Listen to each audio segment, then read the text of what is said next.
Olá!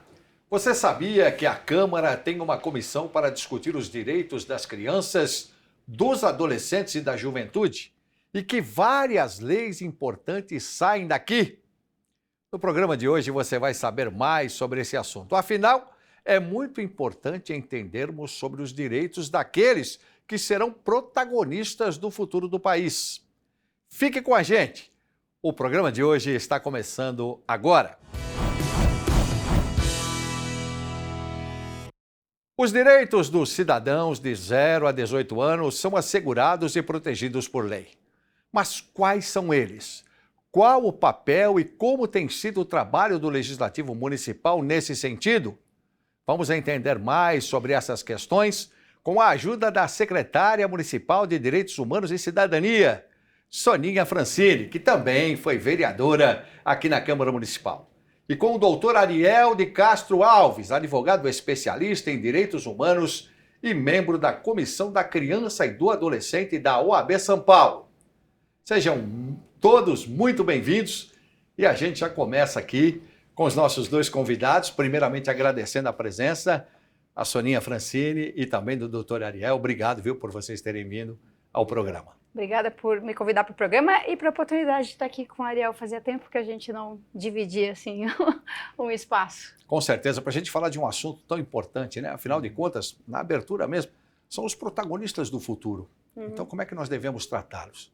Queria saber, no começo, se existe uma diferenciação entre o limite de idade criança, adolescente, para a gente estabelecer aí já, né, um início para o entendimento dos nossos telespectadores. Sim, primeiro agradecer o convite, cumprimentar você, Carlos Malho, que é um grande jornalista aqui da nossa cidade de muitos anos. Obrigado. Que a gente acompanha a sua carreira, e cumprimentar também a Soninha, que também é jornalista como você e que a gente acompanha também de muitos anos. Vou contar uma coisa para o senhor aqui. Desde a época da MTV, quando... E vou contar na uma época coisa do para o senhor. O ECA bebezinho na MTV também. Trabalhamos juntos na Rádio Globo. Ah, sim. Era comentarista de esporte da equipe de Osmar Santos e Oscar Ulisses. E que agora está à frente aqui da Secretaria Municipal da Criança e do Adolescente. Com certeza. Que é uma das secretarias, acho que é a maior secretaria que nós temos no país enquanto município, né? Até pela proporção de São Paulo. E ela é responsável por mais de 260 conselheiros e conselheiras tutelares. São Paulo é a cidade que mais tem conselheiros e conselheiras tutelares. Recentemente, acho que a Soninha já estava à frente, teve o processo de eleição, né, dos conselheiros. Já foi na minha gestão. Foi um trabalho muito grande, né, da secretaria à frente dessa eleição, e a eleição de São Paulo foi a maior do país para eleger conselheiros e conselheiras tutelares. Então, quando essa pergunta que você faz, Carlos, existe sim essa diferenciação. Do 0 até os 12 anos são considerados crianças. A partir dos 12 até completar 18 são adolescentes. O estatuto ele tem uma exceção que ele atinge até 21, que é aqueles adolescentes que cometem atos infracionais. Daí, dos 18 aos 21, continuarão sendo responsabilizados com base no ECA. Por exemplo, cometeu ato infracional com 17 anos, vai cumprir a medida socioeducativa até 21 anos de idade. Mas a partir dos 18, em geral, nós temos o Estatuto da Juventude, que daí é uma outra legislação mais focada nos direitos, nas políticas públicas para os jovens, que é uma legislação ainda muito menos conhecida da sociedade que o Estatuto da Criança e do Adolescente. Eu sempre falo, a gente reclama que o Estatuto da Criança e do Adolescente não é cumprido. Imagina então o Estatuto da Juventude. Que não é conhecido da sociedade e muito menos cumprido, porque não tem órgãos como nós temos na área da criança e do adolescente. Não temos o Conselho Tutelar da Juventude, pessoas 24 horas dedicadas a defender, a zelar pelos direitos. Nós, na juventude, então, não temos vara. A própria vara da infância e juventude, ela atua para garantir os direitos do Estatuto da Criança e do Adolescente, e não os direitos da juventude. É uma falha do nosso Poder Judiciário, que também deveria atuar para garantir os direitos da juventude previstos no Estatuto da Juventude. E você sente essas dificuldades, Soninha, na secretaria? Porque, na Secretaria de Direitos Humanos, sim, na Secretaria de Assistência Social também, porque tem uma, entre a infância e a adolescência tem uma fase ali de transição que é super delicada, né, de várias maneiras, e que aí essa distinção fica meio borrada. Tem algumas políticas da assistência social que são para criança, mas o público atendido é até 14 anos. Aí você já começa a criar um conflito que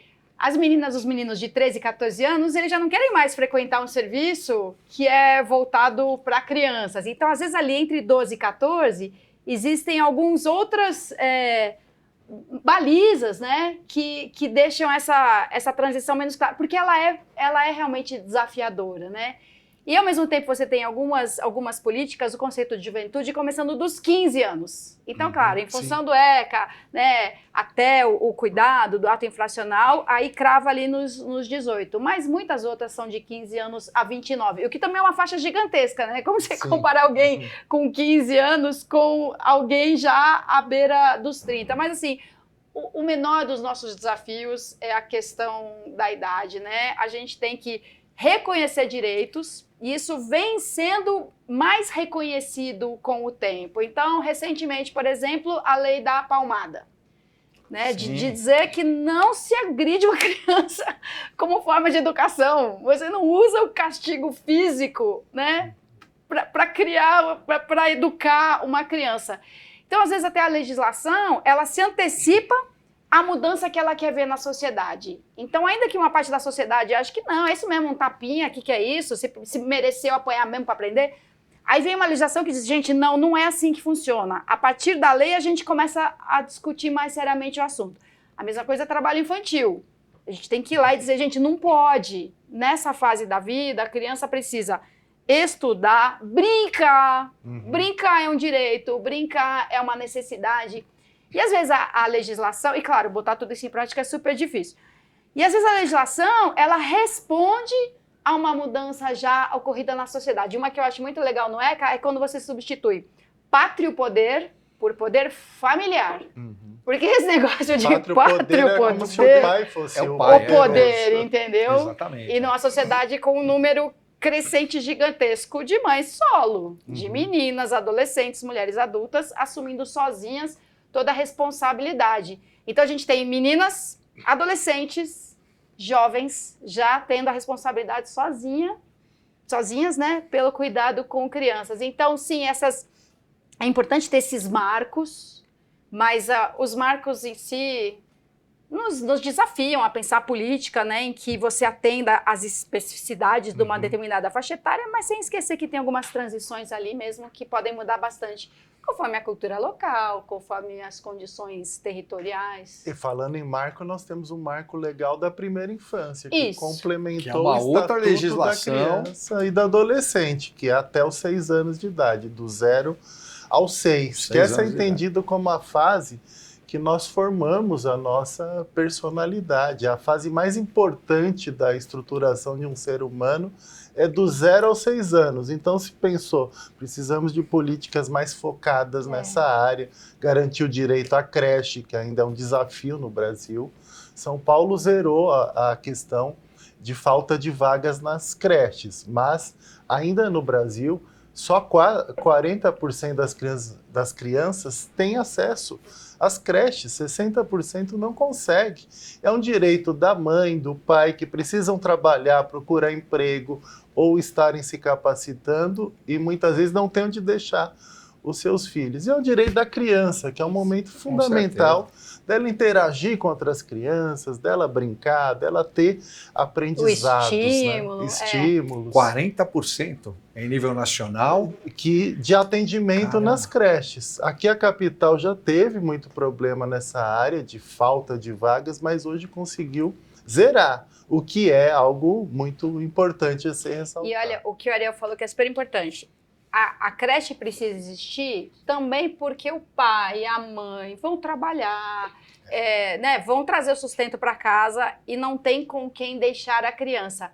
Mas cada vez mais se tem a compreensão de que a creche é um equipamento de educação, é um direito da criança, assim, é uma necessidade para a família toda. E, inclusive, não é uma necessidade só para a mãe. Às vezes a gente, quando enumera assim, políticas para a mulher, tem que ter a creche.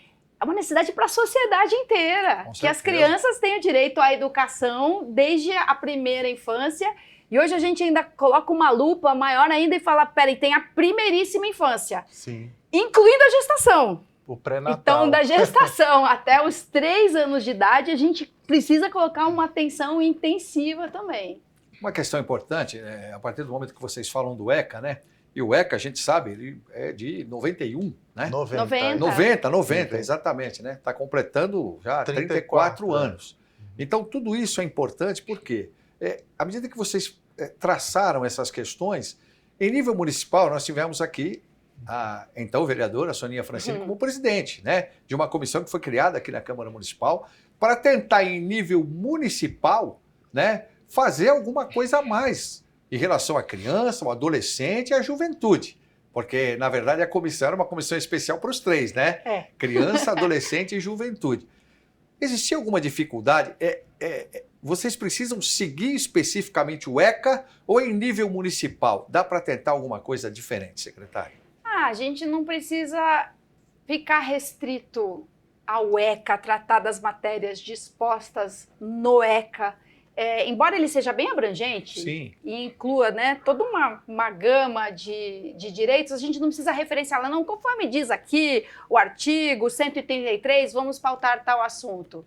Ele fica sempre ali como uma referência, mas a gente olha para as necessidades da sociedade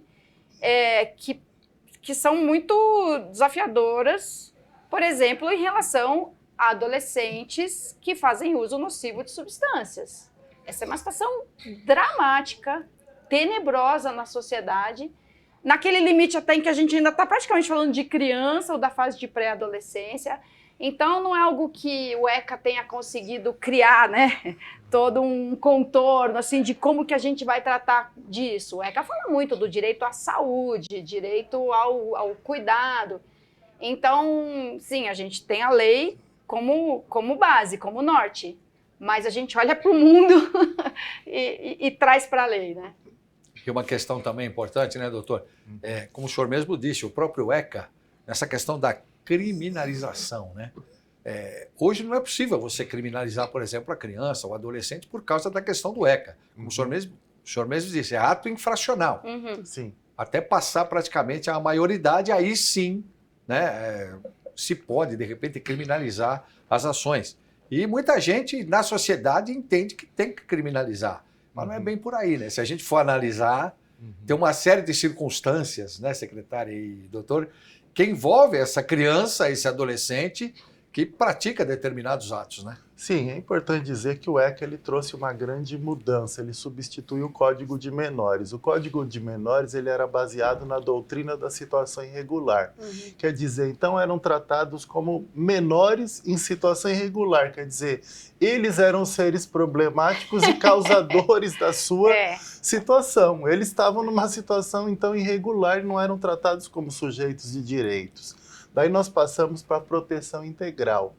Então, antes, se a criança estava em situação de rua, explorada no trabalho infantil, sexualmente, envolvida no ato infracional, eram tratados como situação irregular. Depois do ECA, quando nós temos crianças nessas situações, nós todos, enquanto família, Estado e sociedade, estamos numa situação irregular. Quando a gente vê uma criança na rua, no farol, nós temos que pensar, nós estamos em situação irregular, nós falhamos porque não protegemos integralmente essas crianças e adolescentes. O ECA diz, é dever da família, do Estado e da sociedade.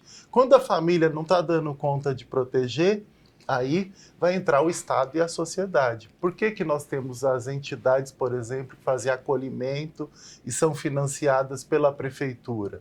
Para acolher as crianças que foram abandonadas, vítimas de violência por parte dos seus familiares. E aí que o Conselho Tutelar, a Vara da Infância, vão encaminhar para o serviço de acolhimento.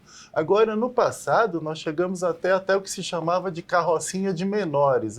A criança, e principalmente crianças chamadas de menores, aqueles que eram pobres, eram recolhidos e levados para as FEBEMs. E lá não distinguia o tratamento entre o autor do ato, o que cometeu delitos, né, o que cometeu atos infracionais, com aquele que estava em situação de abandono ou de violência. Então, acabava virando gerando um ambiente também, Com né, certeza.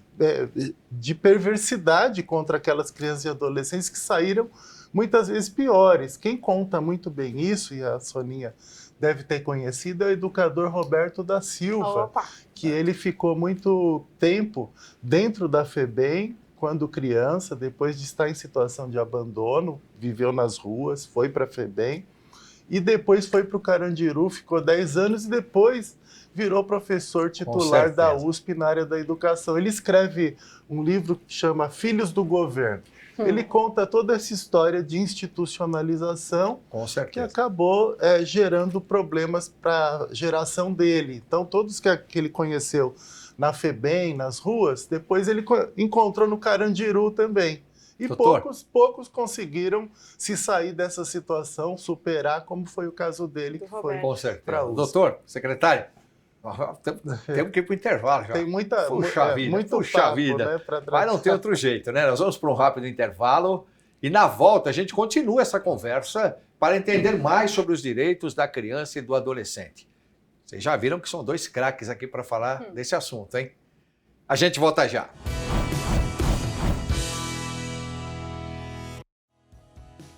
Está gostando do programa e quer conferir outros episódios? Acesse youtube.com/Câmara São Paulo e conheça toda a nossa playlist. Não deixe de comentar o que está achando dos nossos temas. Combinado? Conto com a sua participação.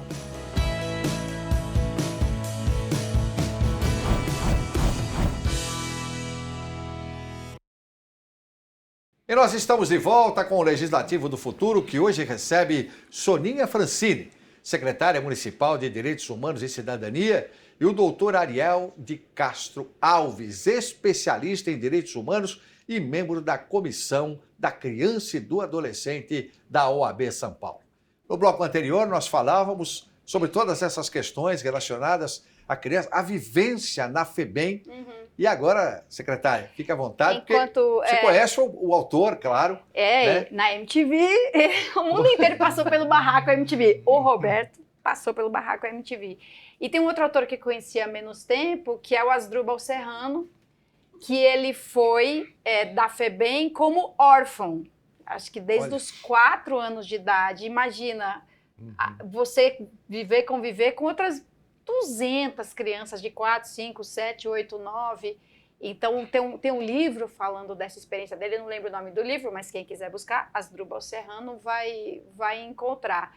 E sobre a expectativa, né, que a sociedade tem de que os adolescentes em conflito com a lei, né, os autores de atos infracionais, que eles tenham uma punição, né, mais severa, assim, para tudo tem a sua medida. É tão óbvio isso, né? Mas, enfim, inclusive em relação aos adultos, a gente tem, às vezes, essa sensação de que uma pena foi insuficiente, né? Não foi bem dosada para determinados casos. Eu mesma penso isso, admito. Tipo, bêbado, atropelou e matou. E penso, poxa...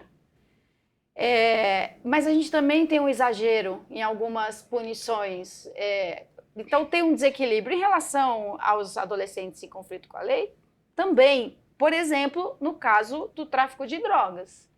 Hoje já se compreende que um adolescente ou uma criança que está fazendo ali o aviãozinho, né, que está trabalhando para o tráfico de drogas, ele está sendo vítima de uma das piores formas de exploração de trabalho infantil.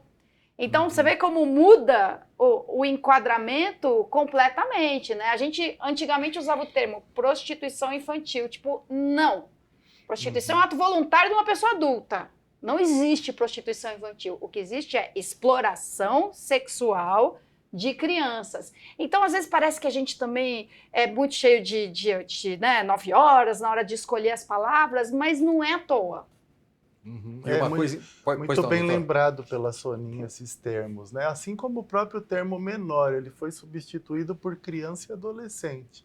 Geralmente o termo menor ele é algo pejorativo. Você nunca fala o menor foi para a escola. E O menor roubou um tênis. A gente não se refere aos nossos filhos como menores, né? A gente se refere Levei a os menores ao parque. Sim, então o termo menor sempre foi usado para criança em situação de abandono, vítima de violência, os filhos dos pobres, negros. Então, nós sempre tivemos esse estigma do menor que precisa ser modificado. Então, quando a gente trata dessas questões que a Soninha citou, da exploração sexual infantil, da exploração do trabalho infantil, isso não é mero situação que não tem, como muita gente acha que é mimimi, que não tem importância. Isso tem importância sim, porque, por exemplo, nessa questão que a Soninha falou da exploração dos adolescentes pelo tráfico de drogas, a Fundação Casa há 10 anos, ela tinha o dobro da população que tem hoje, tinha mais de 10 mil internos, hoje tem 4 mil internos. Por quê? Porque estão sendo menos internados esses que envolvidos com o tráfico, porque veio esse entendimento de que eles estão sendo explorados por traficantes e não são eles os responsáveis pelo tráfico. E esse entendimento veio da onde? Veio do STJ, do STF, e agora os juízes da infância, eles evitam internar. Eles vão primeiro verificar, esse adolescente é usuário de drogas e está vendendo drogas para alimentar o seu vício, então vamos encaminhá-lo para um tratamento adequado, vamos encaminhá-lo para matrícula escolar, frequência escolar, vamos fortalecer a família para que ele não volte a estar no tráfico, caminhar para cursos profissionalizantes. Então, esses entendimentos eles se modificam a partir do que prevê o ECA e do que a gente passa, então, a discutir enquanto sociedade. E aí entra uma outra possibilidade e responsabilidade nossa. As pessoas usam, às vezes, uma expressão horrível que é assim, não, a gente tem que disputar a mão de obra com o tráfico. Não é a melhor maneira de se referir a isso. Mas, assim, a gente tem que oferecer alternativas à sedução de trabalhar para o tráfico, né? O tráfico, às vezes, oferece uma possibilidade de aquela admiração torta, né? Que você é o cara mau. E aí você é admirado exatamente por causa disso, né? A ostentação do sucesso, coisa toda. Então, o adolescente, o jovem, ele tem a necessidade de ser admirado, né? Eu lembro bem como era. Você quer ser diferente de uns e parecido com outros. Então, assim, você quer ser parecido com quem? Pô, você pode arrasar na sua quebrada sendo um bom jogador de basquete, seja um cara que joga capoeira, o cara que rima, o cara que faz um grafite, ou mesmo o cara que aprendeu a lidar com ferramentas de informática e produz um projeto, né, da cultura maker. Então a gente precisa o tempo inteiro lembrar em como oferecer formações nessas áreas que são atraentes para pessoas jovens ou que são promissoras ou não, né? Às vezes é a mesma coisa, promissoras do ponto de vista de mercado de trabalho e, de preferência, já com o pagamento de uma bolsa, porque não só ele não tem condição de frequentar o curso se ele não receber esse auxílio, como ele não tem como levar dinheiro para casa, que é uma coisa muito cruel. É o adolescente, ele precisa da bolsa para levar dinheiro para casa, para levar dinheiro para a família. Então, a gente vem aumentando a oferta de atividades desse tipo. E essa, de repente, é uma saída, né, doutor Ariel? Porque você falou em 40% de falta de creche. E a gente começa a pensar na educação, que seria, de repente, a grande base. Como a secretária está dizendo, né? Se tivesse condições de amparar todas essas crianças, esses adolescentes, evitar que o pessoal do tráfico chegasse na frente com um tênis, por exemplo, né? Eu dou um tênis, pô, e a pessoa já se sente e fala, pô, legal, então eu vou para esse lado aqui, porque esse lado pelo menos eu estou ganhando alguma coisa. Essa concorrência... Essa é a grande saída, em nível nacional, né? Não só em nível municipal, claro, que a gente sabe que a secretária ela luta bastante por isso, claro. Mas em nível nacional, seria essa uma grande saída? Quer dizer, escola, esportes, né? A própria internet, a própria tecnologia que está chegando agora, né? De repente seria uma ferramenta para ajudar nesse sentido? Sim, é importante que, como lembrou a Soninha, a questão de concorrer com o tráfico. Que nós vamos concorrer com o tráfico com oportunidades. Educação em tempo integral é importante, porque a criança vai ficar manhã e tarde com atividades educativas, esportivas, culturais, de lazer, Alimentação, que às vezes ela não tem. Alimentação, muitas vezes também a questão da fome. E ela precisa da alimentação escolar. Às vezes, nas férias, ela vai passar fome porque não tem alimentação escolar e muitas vezes ela vai precisar também durante as férias daquele apoio, e algumas prefeituras, e São Paulo já chegou a fazer isso, tem vales alimentação para garantir essa alimentação no período de férias, porque para enfrentar essa situação de fome que nós temos na sociedade. Mas a gente tem que confrontar e concorrer com o tráfico com oportunidades. Educação em período integral, bolsas de estudos. Agora, esse novo programa que foi lançado pelo governo federal também é importante, porque ele evita a evasão escolar, o pé de meia, e que vai garantir bolsas para os estudantes de R$ 200 por mês, mais 1.000 a cada final de ano, e no último ano mais 3.000. Então é uma bolsa que o estudante vai ter. É claro que ainda está aquém, muitas vezes, das necessidades, mas já é uma iniciativa. É um passo. A aprendizagem também. As empresas podem contribuir contratando os adolescentes aprendizes, que eles vão estar ligados à educação e vão estar já aprendendo atividades profissionais, geralmente como auxiliares de escritório. Hoje, muitas prefeituras já possuem aprendizes, os tribunais de justiça, todos os fóruns têm aprendizes, várias câmaras municipais, o poder público dá o exemplo, mas as empresas são obrigadas por lei a ter também os seus aprendizes. Essa é uma forma importante. O CIEE, por exemplo, é referência nessa área, tem várias outras instituições que profissionalizam, que arrumam vagas. Nós não vamos concorrer com o tráfico apenas com palavras e conselhos. Só citando o estatuto. Isso não é bom para você. A gente precisa efetivamente garantir as oportunidades. E a combinação, seguindo bem o que diz o ECA, ou o que preconiza o ECA, que é como normalmente a gente fala. Esse cuidado global, né? Eu ia falar do programa do Pé de Meia do governo federal, que tem esse aspecto muito interessante de reconhecer que o jovem ou adolescente pode precisar de um recurso financeiro para conseguir frequentar a escola e como estímulo para frequentar a escola. No município, a gente tem alguns programas que oferecem atividades muito atraentes, a rede da hora. Então, tem DJ, grafite, moda, games e tal, mas não tem o auxílio financeiro.